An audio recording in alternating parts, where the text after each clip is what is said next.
નમસ્કાર, આપ જોઈ રહ્યા છો સ્પાર્ક ટુડે ન્યૂઝ। સુરતની સગીરાને સોશિયલ મીડિયાથી મિત્રતા કરવી ભારે પડી। સગીરા વર્ષ 2021થી એક ઇસમના સંપર્કમાં આવી હતી।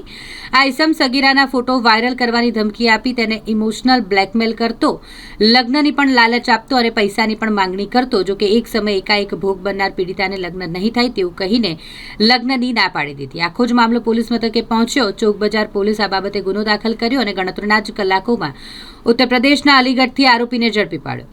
આરોપીએ 66,000 રૂપિયા પણ સગીરા પાસેથી પડાવ્યા હતા। આ ઉપરાંત સગીરાને મારી નાખવાની પણ ધમકી અવારનવાર આપતો, જાતિથી અપમાન કરી અડધૂત કરતો। આરોપી સામે ચોક બજાર પોલીસે પોક્સો અને એટ્રોસિટી એક્ટ અનુસાર ગુનો દાખલ કરી વધુ તપાસ હાથ ધરી છે।